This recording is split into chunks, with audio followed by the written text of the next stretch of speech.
इस समय की जो सबसे बड़ी अपडेट है वो निकल कर आ रही है यूनाइटेड स्टेट्स ऑफ अमेरिका और भारत को लेकर। और इस वीडियो में हम डिस्कस करेंगे कि किस तरह से जो अमेरिका ने भारत को नाटो प्लस अलायंस को ज्वाइन करने का ऑफर दिया था उसके बारे में भारत ने क्या बयान दिया है, और जो भारत की तरफ से एक आधिकारिक स्टेटमेंट आई है ये भारत के किस हाई रैंकिंग ऑफिशियल ने दी है, और इस स्टेटमेंट को सुनने के बाद किस तरह से चाइना की सरकार, जो चाइना के डिफेंस एनालिस्ट और चाइना के स्ट्रेटेजिस्ट हैं, वो कैसे राहत की सांस ले सकते हैं। इसके साथ ही हम ये भी डिस्कस करेंगे कि किस तरह से जो भारत की स्टेटमेंट आई है ये भविष्य को, यानी भारत के फ्यूचर और भारत के भविष्य को दर्शाती है कि भारत किसी भी देश को फॉलो नहीं करेगा, भारत किसी के भी पीछे पीछे नहीं चलेगा और अपना रास्ता खुद ही बनाते हुए अमेरिका और चाइना के बाद दुनिया में तीसरी सबसे बड़ी सुपर पावर बनकर उभरेगा। लेकिन ये सब डिस्कस करने से पहले अगर आपको इन दिनों YouTube के ऊपर हमारी सभी वीडियोस की नोटिफिकेशन नहीं मिल पा रही है तो हमने आपके लिए एक टेलीग्राम ग्रुप की शुरुआत की है, और उस टेलीग्राम ग्रुप का लिंक इस वीडियो के डिस्क्रिप्शन में है। हम जब भी YouTube के ऊपर कोई वीडियो पोस्ट करते हैं तो उससे पहले इस टेलीग्राम ग्रुप में पोस्ट करते हैं। आप इस वीडियो के डिस्क्रिप्शन में जाकर इस टेलीग्राम ग्रुप के लिंक को क्लिक करें और टेलीग्राम ग्रुप को ज्वाइन कर लें। अब हुआ क्या कि अमेरिका ने रिसेंटली भारत को नाटो प्लस अलायंस को ज्वाइन करने का एक ऑफर दिया था। अब जो ये नाटो प्लस अलायंस है ये नाटो का ही एक तरह से एक्सटेंशन है, और इसमें नाटो के साथ 5 देश शामिल हैं: Australia, Japan, south Korea, New Zealand और इजराइल। अब अगर आप इन 5 देशों को देखेंगे तो इनमें से केवल एक ही देश है इजराइल, जो कि अमेरिका से थोड़ा बहुत इंडिपेंडेंट होकर अपनी फॉरेन पॉलिसी के कई सारे फैसले लेता है, और उसके कई सारे ऐसे फैसले होते हैं जिसमें अमेरिका की सहमति नहीं होती है और अमेरिका इजराइल से नाराज भी हो जाता है। और जो बाकी के 4 देश हैं, ऑस्ट्रेलिया, जापान, साउथ कोरिया और न्यूजीलैंड, ये चारों देश अपनी फॉरेन पॉलिसी के सारे फैसले अमेरिका के कहने पर लेते हैं, यानी अमेरिका को फॉलो करते हैं, और अमेरिका जिस तरह से इनको कहता है ये चारों देश वही करते हैं। हालांकि इजराइल भी बीच बीच में अमेरिका के कहने पे ही चलता है। कहने का मतलब है कि ये जो नाटो प्लस अलायंस के जो 5 मेंबर कंट्रीज हैं ये लगभग वही देश हैं जो अमेरिका के कहने पर चलते हैं और अमेरिका के ट्रू फॉलोअर हैं, और अब अमेरिका चाहता है कि भारत इसी अलायंस का हिस्सा बने जो अमेरिका को फॉलो करते हैं। अब जो ये नाटो प्लस अलायंस है, जो इसके 5 मेंबर्स हैं, ये नाटो अलायंस की तरह नहीं है। अब जो नाटो अलायंस है उसमें क्या होता है कि जितनी भी 31 कंट्रीज नाटो का हिस्सा हैं उनमें से अगर किसी भी एक देश के ऊपर हमला होता है तो जो बाकी के देश हैं, नाटो मेंबर्स हैं, वो उस कंट्री को डिफेंड करने के लिए सामने आ जाएंगे। लेकिन अगर जो नाटो प्लस मेंबर्स हैं इनमें से किसी एक के ऊपर भी हमला होता है तो जो नाटो कंट्रीज हैं वो उनके डिफेंस में कभी नहीं आएंगे। अब आपके मन में आ रहा होगा कि फिर नाटो प्लस का मेंबर बनने से भारत को क्या फायदा होगा। तो जो अभी का सिनेरियो है उसमें जो नाटो देश हैं वो नाटो प्लस मेंबर्स के साथ इंटेलिजेंस गैदरिंग को शेयर करते हैं, यानी जो नाटो देशों की इंटेलिजेंस एजेंसीज हैं उनको कुछ भी खुफिया जानकारी मिलती है तो वो नाटो प्लस को मेंबर्स हैं उनके साथ शेयर करते हैं। इसके साथ ही जो नाटो के देश हैं वो अपनी काफी सारी क्रिटिकल डिफेंस टेक्नोलॉजी और जो क्रिटिकल डिफेंस वेपन्स होते हैं वो नाटो प्लस मेंबर्स के साथ शेयर करते हैं, और जो कुछ मिलिट्री एक्सरसाइजेज और ड्रिल्स होती हैं वो तो आपको पता ही होगा। अब अमेरिका चाहता है कि भारत भी इस अलायंस को ज्वाइन कर ले, यानी नाटो प्लस को ज्वाइन कर ले।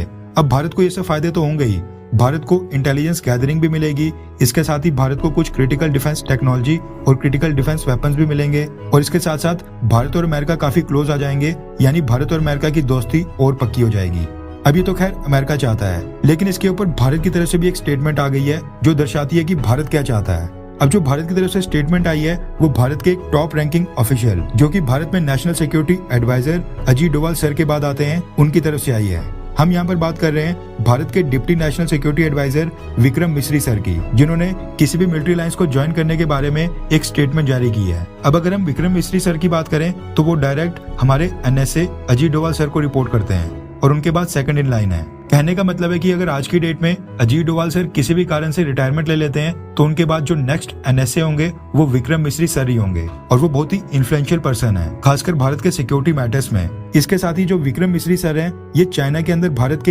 एम्बेसडर के तौर पर भी रह चुके हैं, और जो चाइना में भारत की एम्बेसी थी उसको भी हेड कर चुके हैं। ऐसे में कहने का मतलब है कि जो विक्रम मिस्री सर हैं इनकी कोई भी स्टेटमेंट इंपॉर्टेंट हो जाती है क्योंकि इनकी पोजीशन बहुत ही बड़ी है और ये बहुत ही इंपॉर्टेंट पोजीशन के ऊपर है। अब रेफरेंस के लिए आपकी स्क्रीन के ऊपर आर्टिकल का स्क्रीनशॉट है। भारत के deputy NSA Vikram Misri sir ने किसी भी मिलिट्री अलायंस को ज्वाइन करने के बारे में अपनी एक स्टेटमेंट दी है। विक्रम मिस्री सर ने यहाँ पर कहा है कि भारत किसी भी तरह की मिलिट्री अलायंस में हिस्सा बनने में विश्वास नहीं रखता है। हालांकि हम डिफेंस और मिलिट्री की फील्ड में कई सारे देशों के पार्टनर जरूर हैं। अलायंसेस के अलग अलग संकेत होते हैं और इसकी बहुत ही अलग व्याख्या है, यानी इसके काफी अलग अलग मतलब होते हैं। भारत किसी भी मिलिट्री अलायंस का हिस्सा बिल्कुल नहीं है, और बाकी जिन भी मैकेनिज्म में भारत हिस्सा है उसमें भारत अपने आप को सामने वाले देश के बराबर का इक्वल मेंबर मानता है। यहाँ पर विक्रम मिश्री सर ने साफ तौर पर साफ शब्दों में कहा कि भारत किसी भी तरह की मिलिट्री अलायंस का हिस्सा कभी नहीं बनेगा, एटलीस्ट अभी तो बिल्कुल नहीं बनेगा। इसके अलावा उन्होंने अपने संबोधन में फ्री और open Indo Pacific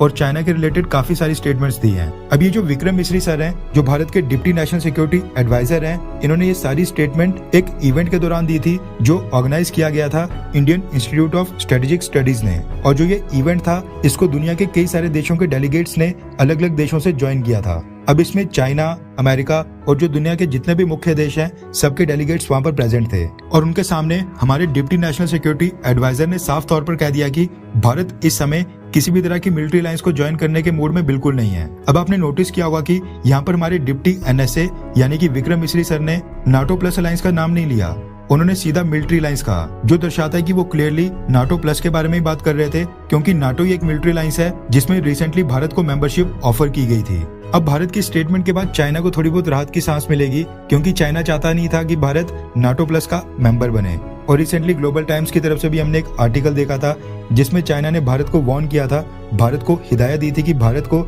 NATO plus alliance का मेंबर नहीं बनना चाहिए। इससे जो भारत की पूरी दुनिया के ऊपर साख है और जो भारत एक मेजर ग्लोबल पावर बनकर उभर रहा है, वो भारत को नहीं मिल पाएगा और भारत का स्टेटस अपने आप कम हो जाएगा और भारत अमेरिका के अंडर आ जाएगा। और जो हमारे डिप्टी NSA यानी विक्रम मिश्री सर की स्टेटमेंट है, ये भी साफ तौर पर दर्शाती है कि भारत इस समय अपने आप को डिफेंड करने के लिए पूरी तरह से कैपेबल है, यानी हम अकेले ही काफी हैं और हम इस समय दुनिया के किसी भी देश को डिफेंड करने या फिर किसी भी देश के मैटर में दखल देना बिल्कुल नहीं चाहते हैं। हम साइड के ऊपर खुद ही ग्रो होंगे, अपनी अर्थव्यवस्था को मजबूत बनाएंगे, अपनी सैन्य ताकत को बढ़ाएंगे और किसी भी देश के साथ मिलिट्री अलायंस में हिस्सा बिल्कुल नहीं बनेंगे। ये तो खैर भारत के डिप्टी NSA विक्रम मिश्री सर की एक स्टेटमेंट थी, लेकिन अगर आपके सामने एक ऑप्शन हो कि भारत को किसी भी देश के साथ एक मिलिट्री अलायंस करनी है जिसमें भारत और जो दूसरा देश शामिल होगा, इनमें से अगर किसी भी एक के ऊपर हमला होता है तो उस केस में दोनों देशों को सामने डिफेंस के लिए आना पड़ेगा। अगर भारत इस तरह की अलायंस बनाए तो भारत को कौन से देश के साथ बनानी चाहिए? अमेरिका के साथ बनानी चाहिए, रशिया के साथ बनानी चाहिए,